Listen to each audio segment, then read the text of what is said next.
Salut les pirates, aujourd'hui je vais vous parler de l'antagoniste principal du manga One Piece, Marshall D. Teach, plus connu sous le nom de Barbe Noire. Je pense avoir percé son secret à jour et la suite de son plan. Ne vous inquiétez pas, il n'y aura pas de spoil, tout ceci n'est que théorique. Bien, si vous êtes prêts, commençons. Tout d'abord, comment se fait-il qu'il puisse avoir deux pouvoirs de fruits du démon? La théorie la plus répandue à ce sujet serait qu'avant même d'avoir mangé le fruit des ténèbres, le Yami Yami no Mi pour les japonais, il aurait mangé le fruit du Cerbère qui lui aurait donné la capacité de manger deux fruits du démon supplémentaires. Pour moi, cette théorie est fausse. Car si le fruit du Cerbère existe bel et bien, il serait tout bêtement un fruit de type Zoan mythologique et permettrait à son utilisateur de se changer en Cerbère, ni plus ni moins. Et puis, s'il a déjà mangé le fruit du Cerbère, pourquoi ne s'en est-il pas servi contre Ace sur l'île de Banaro et pendant la bataille de Marineford? Barbe Noire est quelqu'un qui aime se vanter et exhiber ses pouvoirs. On le voit bien sur l'île de Banaro quand il prend le temps d'expliquer à Ace quels sont les pouvoirs et les caractéristiques du fruit des ténèbres. Il lui fait même une démonstration de sa puissance en faisant disparaître la ville entière. Et il fait de même sur Marineford dès qu'il obtient le pouvoir du fruit du tremblement de Barbe Blanche. Il ne peut s'empêcher de nous faire étalage de ses pouvoirs. Alors pourquoi ne nous montre-t-il pas son pouvoir du Cerbère? Puis les utilisateurs de Zoan sont connus pour être extrêmement résistants et vigoureux, avec une grande force physique. Il n'est donc pas facile de se débarrasser d'eux. C'est Crocodile qui nous dit ça en parlant des gardiens démoniaques d'Impel Down qui ont mangé des fruits de type Zoan. Alors vous imaginez la résistance physique de quelqu'un qui a mangé le Zoan mythologique du Cerbère? Or, Barbe Noire semble très faible au niveau de la résistance physique. Dès qu'il se prend un coup, il se retrouve à terre. Il n'a aucune endurance. Et pour en finir avec la théorie du Cerbère, lorsque Barbe Noire eut les pouvoirs du fruit du tremblement, les pirates de Barbe Blanche furent choqués et l'un d'eux dit: je ne savais pas qu'il était possible de cumuler les pouvoirs de deux fruits du démon. Alors que logiquement, s'il avait mangé le fruit du Cerbère auparavant, il devait en être à 3. Et vous n'allez pas me dire que Barbe Noire a passé plus de 10 ans sur le bateau de Barbe Blanche sans utiliser ne serait-ce qu'une fois son pouvoir du Cerbère contre les pirates adverses ou la marine contre qui ils ont dû se battre. Bien, maintenant qu'on en a fini avec la théorie du Cerbère, je vais vous expliquer comment selon moi Barbe Noire peut utiliser plusieurs fruits du démon. Tout d'abord, il nous faut remonter à la toute première rencontre entre Luffy et Teach sur l'île de Jaya à Mocktown. Après s'être fait tabasser par Bellamy et sa bande, Luffy et Zoro sont traînés hors du bar par Nami. Une fois dehors, ils retombent à nouveau sur Teach qui leur dit que l'île céleste qu'ils recherchent existe bel et bien. Puis il leur fait un petit discours comme quoi rien ne peut venir à bout des rêves d'un homme et que ce n'est pas demain la veille que les pirates n'auront plus le droit de rêver. Cette scène du manga est extrêmement importante et sérieuse. Il n'y a qu'à voir le regard de Luffy quand il écoute Teach parler pour comprendre. Puis, en partant, Nami dit en s'adressant à Luffy et à Zoro: Eh, peut-être que ce type sait vraiment quelque chose sur les îles célestes. Vous savez qui c'est, vous? Et Luffy lui répondit: Non, mais tu te trompes quand tu parles de lui au singulier. Et Zoro répondit: Ouais, Luffy a raison, ce type n'était pas seul. Ça, c'est notre premier indice pour comprendre le secret de Barbe Noire. Vous pouvez retrouver ces références dans l'épisode 147 de l'anime. Puis, notre second indice, c'est Jinbei qui nous le donne à Impel Down quand il tombe nez à nez sur Teach pendant leur évasion de la prison. Il arrête Luffy bien décidé à en découdre avec Teach et lui dit: fais très attention, il faut te méfier de lui comme de la peste. Bon, il faisait sans doute référence au fruit des ténèbres. Mais après, il lui dit: depuis le jour où il a rejoint l'équipage de Barbe Blanche, c'est un homme insaisissable. Vous pouvez retrouver cette référence dans l'épisode 447 de l'anime. Et pour notre troisième indice, c'est Marco le Phénix qui nous le donne. Pendant la bataille de Marineford, quand Barbe Noire s'est emparé du fruit du tremblement de Barbe Blanche et qu'il a commencé à faire étalage de sa force devant tout le monde, toutes les personnes se trouvant à Marineford étaient choquées, dont ce fameux pirate qui dit: c'est une première, je ne savais pas qu'il était possible de cumuler les pouvoirs de deux fruits du démon. Et Marco lui répond: Pour un homme ordinaire, c'est en effet impossible. Mais comme vous le savez, Teach est différent. Il n'est pas comme tout le monde. Il possède un corps dont la composition est particulière. Ce n'est pas quelqu'un de banal. C'est la raison pour laquelle ceci est malheureusement possible. Vous pouvez retrouver ces références dans l'épisode 486 de l'anime. Et pour notre quatrième et dernier indice, c'est tout simplement le drapeau pirate de Barbe Noire. 3 têtes de mort collées. Vous commencez à comprendre ? Pour moi, il ne fait aucun doute que Barbe Noire n'est pas une seule personne, mais 3 frères siamois.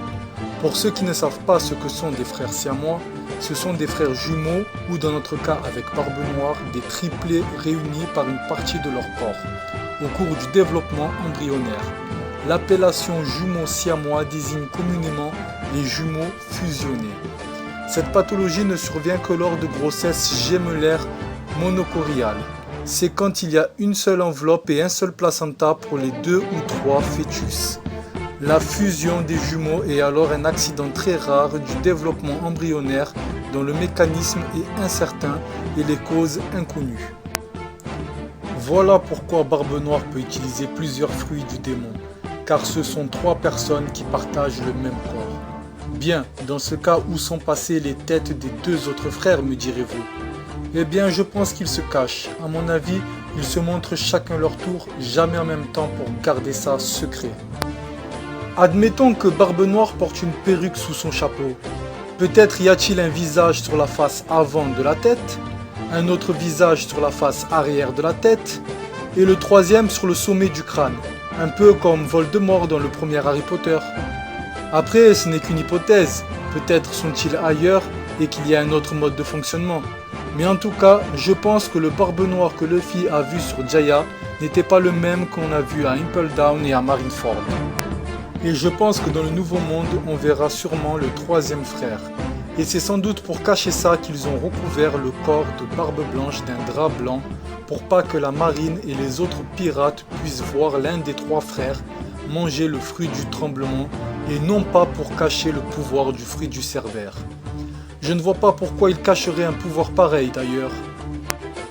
Bien, et pour ceux qui se demandent comment il a fait pour extirper le pouvoir du fruit du tremblement du corps de Barbe Blanche, sur l'île de Banaro, il explique à Ace qu'avec le pouvoir des ténèbres, il peut aspirer et attirer à lui les pouvoirs des fruits du démon. Ou peut-être qu'il avait tout simplement une pomme sur lui et qu'au contact du corps sans vie de Barbe Blanche, elle s'est changée en fruit du tremblement, comme ce fut le cas sur Punk Hazard avec Smiley. Bien, maintenant qu'on connaît le secret de Barbe Noire, intéressons-nous à la suite de son plan. On sait que ce sont 3 frères siamois, que le premier a mangé le Logia le plus puissant de tous, le fruit des ténèbres, qui a le pouvoir d'aspirer et attirer à lui les pouvoirs des fruits du démon, et qu'à son contact, les utilisateurs de fruits perdent leur pouvoir.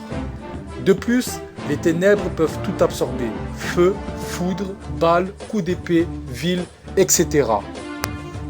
Le second, lui, a mangé le paramécia le plus puissant de tous, le fruit du tremblement qui appartenait à Barbe Blanche, le pouvoir de détruire le monde.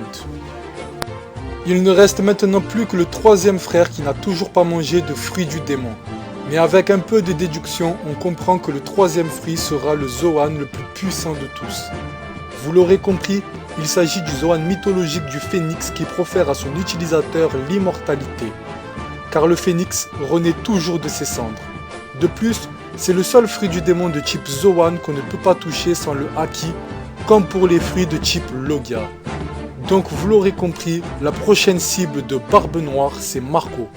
Et effectivement, Barbe Noire est le seul à pouvoir tuer Marco, car en le touchant avec son pouvoir des ténèbres, il annulera les pouvoirs du phénix de Marco, et il ne lui restera plus qu'à le tuer pour pouvoir s'emparer de son fruit du démon. Sans doute que Barbe Noire sera un phénix tout noir des ténèbres, rien à voir avec Marco. Mais Marco ne sera pas la seule victime de Barbe Noire et de son équipage. Non, je pense que Jaws le diamant se fera aussi tuer par Barbe Noire, et il donnera son fruit du démon à son 2e commandant, Shiryu de la pluie, qui deviendra un homme diamant, le matériau naturel le plus dur qui existe sur Terre, réputé incassable. Et c'est en réussissant à vaincre Shiryu de la pluie que Roronoa Zoro surpassera Œil de Faucon et deviendra le meilleur sabreur du monde. Le seul capable de couper le diamant. Car souvenez-vous que Œil de Faucon n'avait pas réussi à couper Jaws durant la bataille de Marineford. Bien, revenons sur Barbe Noire. Je pense qu'une fois qu'il sera devenu immortel et qu'il ne craindra plus la mort, grâce au pouvoir du fruit du phénix, il ira chercher la tête de Shanks le Roux. Car souvenez-vous, quand Shanks débarque à Marineford pour arrêter la guerre, il dit « Si vous continuez à en vouloir toujours plus, le nombre de morts inutiles ne cessera d'augmenter dans les deux camps. Si certains d'entre vous veulent juste se défouler, qu'ils viennent, on est là, on les attend de pied ferme. Qu'en dis-tu, Teach ?» Et Barbe Noire répond « On laisse tomber. Le moment de notre confrontation n'est pas encore venu. Et j'ai eu ce que je voulais. Les gars, on lève le camp. » Donc je pense qu'il attend d'être immortel avant d'aller combattre Shanks. Car il sait que même avec le pouvoir des ténèbres et du tremblement, Shanks le Roux est une menace pour lui. Et malheureusement, une fois qu'il sera devenu immortel, peu importe la puissance de Shanks, il se fera tuer par Barbe Noire. Et je pense que Shanks se doutait que tôt ou tard, Barbe Noire irait attaquer Marco pour lui voler son fruit du démon. C'est pour ça qu'il lui propose de faire partie de son équipage quand il va à la rencontre de Barbe Blanche pour lui parler d'Ace et de Teach. Il voulait sans doute le mettre à l'abri sur son navire. Et je pense même que Barbe Noire comptait prendre le fruit du phénix à Marineford. Mais l'arrivée de Shanks a perturbé ses plans et il a sans doute préféré régler ça dans le Nouveau Monde en sachant pertinemment que Marco et les autres chercheraient à venger Barbe Blanche. Bon, la question que vous devez sans doute vous poser maintenant, c'est si cette théorie s'avère être vraie, comment Luffy va faire pour battre Barbe Noire? Le gars est devenu invincible. Eh ben là, j'en ai aucune idée. Peut-être avec le granit marin ou en le jetant dans la mer tout simplement. Je pense encore à une autre solution, mais je vous en parlerai une autre fois si cette théorie s'avère être exacte.